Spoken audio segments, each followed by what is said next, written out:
ዕለት 17 ጥሪ በስመ አብ ወወልድ ወመንፈስ ቅዱስ አሃዱ አምላክ።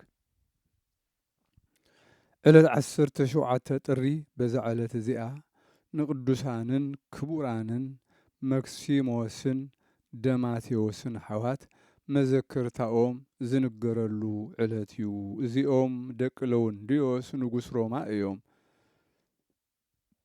እዚ ንጉስ እዚ ቅኑዕ ሃይማኖትን ፍርሃት እግዚአብሔር ዘለዎን እዩ። ፍትሒ ዘውፅእ ሓቀኛ ነበረ። ምእንቲ እዚ ከዓ እግዚአብሔር እዞም ቅዱሳትን ብሩኻትን ዝኾኑ ብናእሽትኦም ከለዉ ብቅድስናኦም ከም መላእክቲ እግዚአብሔር ዝኾኑ ውሉድ ሃቦ። ንሳቶም ኩሉ ግዜ ይጾሙ ይጽልዩ፣ ለይትን መዓልትን መጽሐፍቲ ብሉያትን ሓዲሳትን የንብቡ ነበሩ። ከምዚ ኢሎም ከለዉ ሓደ ሓሳባት መጾም። ንሱ ከዓ ነዚ ሓላፊ ዓለም መኒኖም ኣልባስ መላእክቲ ክለብሱ፣ ንሳ ከዓ ተቅድስቲ ኣልባስ ምንኩስና እያ። ነቦኦም ንጉስ ምኽንያት ገይሮም ኣብ ሃገር ኒቅያ ኣብቲ 318 ቁኑዓት ሃይማኖት ዝተኣከቡሉ ቦታ ክጽልዩ ክኸዱ ክፈቅደሎም ሓተትዎ። ኣቦኦም ከምዚ ምስ በልዎ ኣጸቢቑ ተሓጐሰ። ምስኦም ከዓ ኣገልገልትን ሰራዊትን ወሲኹ ሰደዶም። ኣብ ሃገር ኒቅያ ምስ በጽሑ ኣብ ቅዱስ ቦታ ተባረኹ። ካብኡ ነቶም ሰራዊት ናብ ኣቦኦም ንጉስ መለስዎም። መልእኽቲ ጽሒፎም ከዓ ከምዚ እናበሉ ለኣኹ። ኦ ኣቦና ንጉስ፣ ንሕና ኣብዚ ቦታ እዚ ገለ ቁሩብ መዓልታት ክንጸንሕ ደሊና ኣሎና በልዎ። ድሕሪዚ ንሓደ ሰብኣይ ጻድቕ ፈላሲ ሓሳባቶም ገለጹሉ። ንሕና ኣባኻ ኣልባስ ምንኩስና ክንለብስ ንደሊ ኣሎና በልዎ። ንሱ ከዓ ኣነስ ካብ ኣቦኹም ንጉስ እፈርህ እየ፣ ንስኻትኩም ግና ናብ ሃገር ሶርያ እሞ ኺዱ ኣብኡ ሓደ ጻድቕ መነኮስ ካህን ቅኑዕ ሃይማኖት ኣጋብዮ ዝስሙ ኣሎ በሎም። ምኽሩ ተቐቢሎም ናብ ሃገረ ሶርያ ኸዱ። ናብ ኣባ ኣጋብዮስ ከዓ በጽሑ። ሓሳባቶም ከዓ ገለጹሉ። ንሱ ከዓ ተቐበሎም። ኣልባስ ምንኩስና ከዓ ኣልበሶም። ምስኡ ከዓ ተቐመጡ። ግዜ ዕረፍቱ ምስ በጽሐ ራእይ ከም ዝረአየ ነገሮም። እታ ራእይ ከዓ ቅዱስ መቃርስ ናብኡ መጺኡ ንደቅኻ መክሲሞስን ደማቴዎስን ናባይ ናብ ገዳም ኣስቄጥስ ክመጹ እሞ ድሕሪ ዕረፍትኻ ደቀይ ክኾኑኒ ኣዝዞም ኢሉኒ ይበሎም። ወደቀየ ኣነ ነዚ ኣባ መቃርስ ብህይወቱ ክርእዮ እደሊ ነበርኩ። እኖ ከዓ ብመንፈስ ረኣኽዎ በሉ። ድሕሪ ዕረፍተይ ናብኡ ኺዱ በሎም። ድሕሪ ዕረፍቱ ከዓ ቀልጢፎም ኣይከዱን። ኣብ ሃገረ ሶርያ ከዓ ተደናጐዩ። እግዚአብሔር ናይ ምፍዋስን ተኣምራትን መንክራትን ምግባር ውህበት ሃቦም። ዜናኦም ኣብ ኩሉ ዓድታት ተሰምዐ። እዞም ቅዱሳን ካብቶም ብባሕርን ብምድርን ዝኸዱ ገያሾ ናይ መርከብ ናይ ውሽጢ ስራሓት ዝምልከት ኣቑሑት ምስራሕ ተማህሩ። ከምኡ እናሰርሑ ብተግባር ኢዶም በብቁሩብ እናተመገቡ ዝተረፎም ከዓ ንድኻታትን ንመሳኺንን ይህቡ ነበሩ። ካብቲ ብኢዶም ዝግበር ብዙሕ ተኣምራትን መንክራትን ብዙሓት ርኩሳት መናፍስቲ ናይ ቅዱሳን መክሲሞስን ደማቴዎስን ስሞም ክጽዋዕ ክሰምዑ ከለዉ ካብ ሰባት ይወፁ። እቶም ሕሙማት ከዓ ብሓይሊ ጎይታና ኢየሱስ ክርስቶስ ይሓዊ ነበሩ። በቲ እዋን እቲ ኣብ ሓንቲ ሃገር ኣብ መገዲ ዝነብር ዓብዪ ገበል ነበረ። ንብዙሓት ሰባት ዝቐተለ እዩ።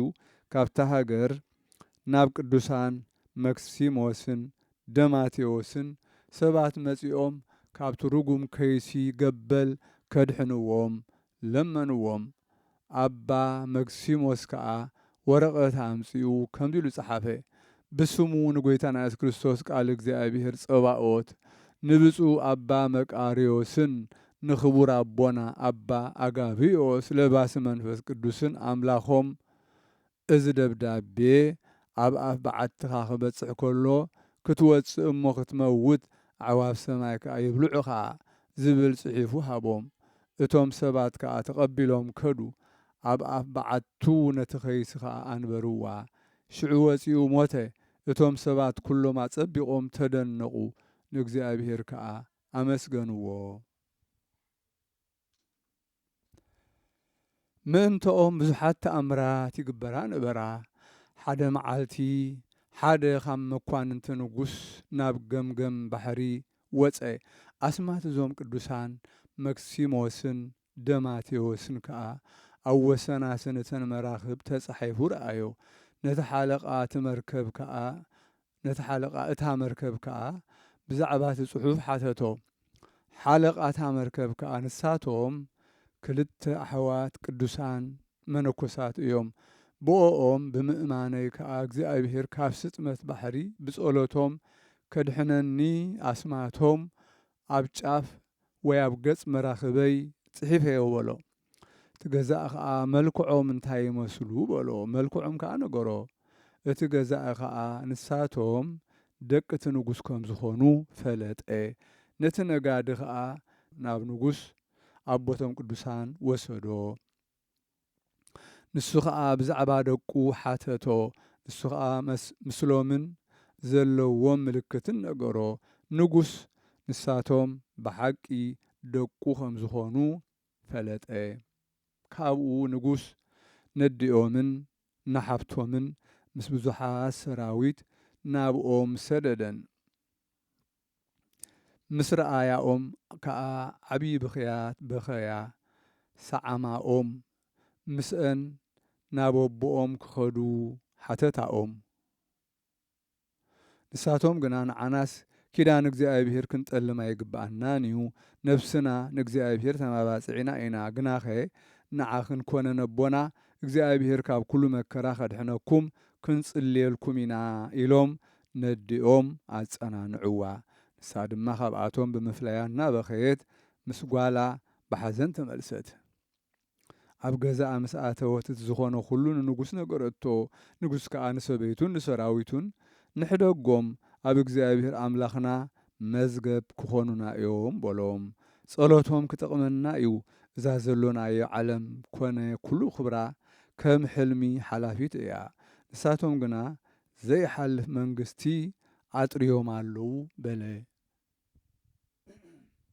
በቲ እዋን እቲ ናይ ሃገረ ሮማ ሊቀ ጳጳሳት ኣዕረፈ ኩሎም ኤጲስቆጶሳትን ሊቃውንትን ካህናትን ብዛዕባ እቲ ዝሽየም ሊቀ ጳጳሳት ክማኸሩ ተኣከቡ ንብፁዕ መክሲሞስ ዘከርዎ ብሓቂ ነዛ ሽመት ዝበቅዕ ንሱ ይበሉ ጸጋ እግዚኣብሔር ኣብኡ ዓብዩሎ ጐይታና ብኢዱ ብዙሓት ሕሙማት እናሓወየ ብዙሕ መንክራት ገይሩ እዩ ብዕድሚኡ እኳ ንእሽቶ ጎበዝ እንተኾነ ክርስቶስ ኣብኡ ስለ ዝሓደረ ብፍልጠት ብምግባር ሰናይ ብኩሉ ሕጊ ቤተ ክርስቲያን ፍጹም እዩ በሉ ኣቦኡን ኣዲኡን እዚ ምስ ሰምዑ ኣጸቢቖም ተሓጐሱ እቶም ጉባኤ ናብኦም መኳንንቲ ለኣኹ ናብ ገዛእ ሃገር ሶርያ ከዓ ነዞም ቅዱሳን መክሲሞስን ደማቴዎስን ናብ ሃገር ሮማ ክሰዶም መልእክቲ ጸሓፉ እዞም ቅዱሳን ምስ ሰምዑ ኣጸቢቖም ሓዘኑ መንፈሳዊ ኣቦኦም ኣባ ኣጋብዮስ ዝኣዘዞም ዘከሩ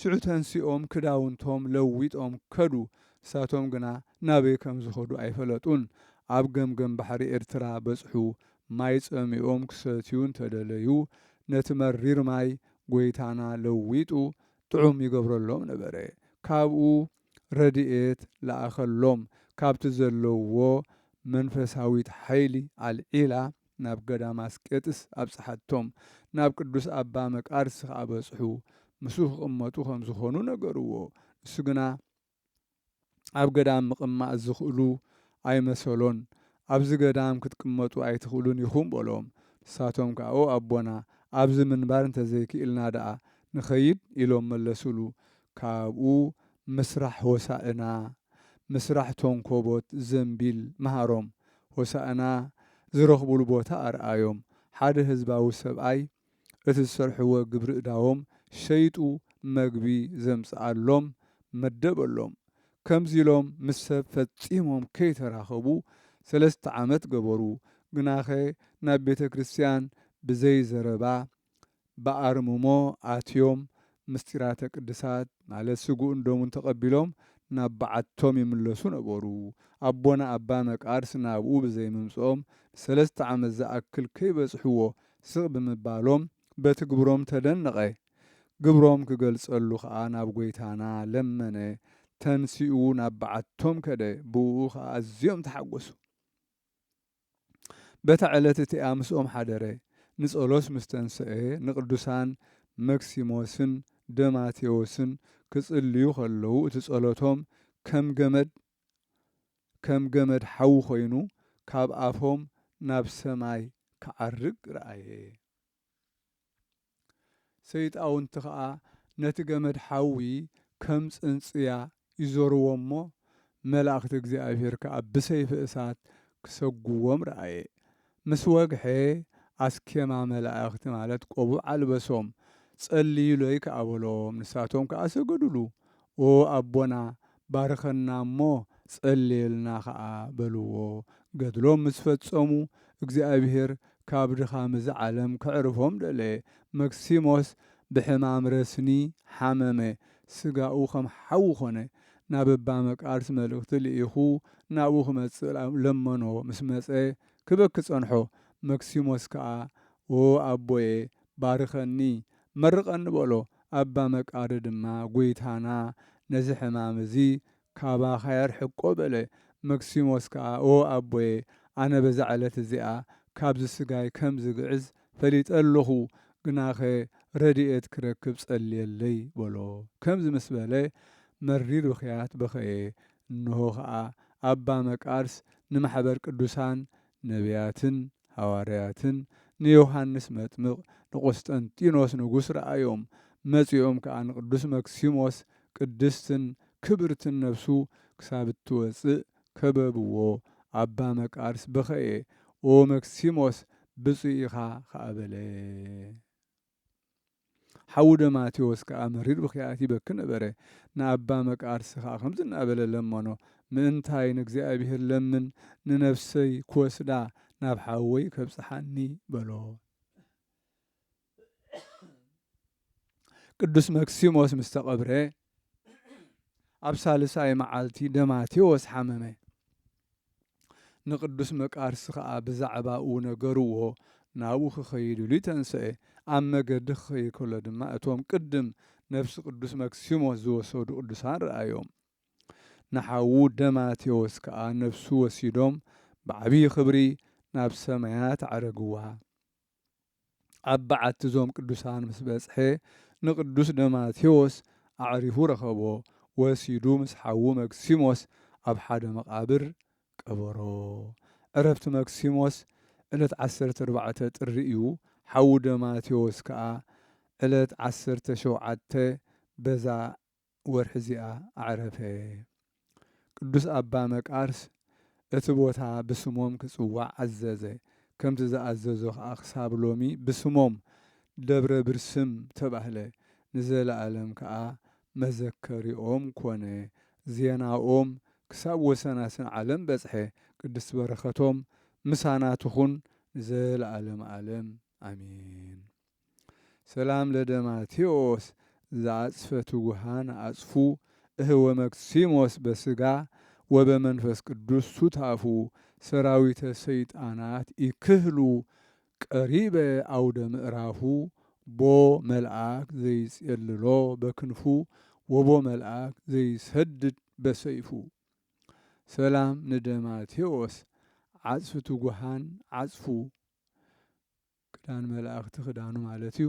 ሓው መክሲሞስ ብስጋ ብመንፈስ ቅዱስን ሱታፉ ሰራዊት ሰይጣውንቲ ኣይከኣሉን ክቐርቡ ዓውደ ምዕራፉ።